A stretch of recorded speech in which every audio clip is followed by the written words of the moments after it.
A pat on the back for us, and an incredible, I guess, the icing on the cake for the community to read an organization that's the Olympic member to say that the hospitality and the way we ran this tournament is the reason we're coming back. World Archery is the governing body for the sport of archery in the world. They are the archery member of the International Olympic Committee based in Lausanne, Switzerland, and that's who we bid all these tournaments to.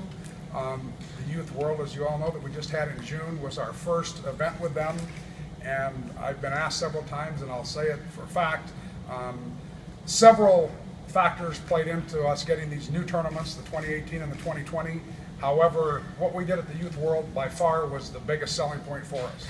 And I can't put them in any specific order, but obviously our venue is number one. The fact that we have one of the best archery facilities, if not the best in the world, right here in Yankton, South Dakota, gives us the ability to host multiple different discipline tournaments.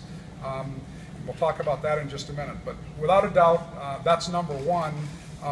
Number 2, 3, 4, 5, and 6 are all lumped together, and the volunteers, the sponsors, this committee, the Yankton and Midwestern and tri-state area hospitality that we can only offer here were the reasons that we're sitting here again today, and we're incredible. We're having tournaments, and this is probably the neatest part for me to tell everybody is what kind of tournaments these are.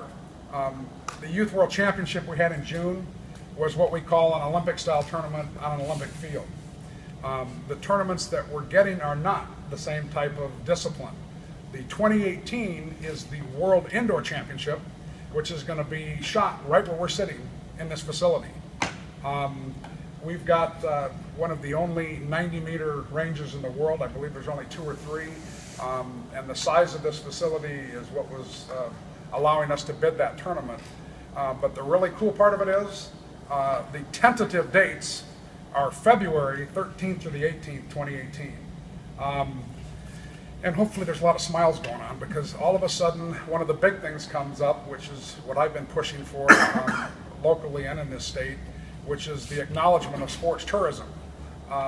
Archery obviously has set the path in South Dakota with what we've done with a lot of these tournaments, and I think that everybody from the governor on down is taking note that sports can actually drive economic development, and there is sports tourism. We're a small town like most in South Dakota, and when we can get these tournaments, they're not just another event, they're not just another weekend fun time, they're true economic development. Our budget for the last tournament was just under $1 million. These will be similar, and the residual domino effect is incredible. I hear about it every day, that somebody was seen in the local Walmart with their bags full of Apple products, that they were in the local whatever store. So obviously there's huge economic development.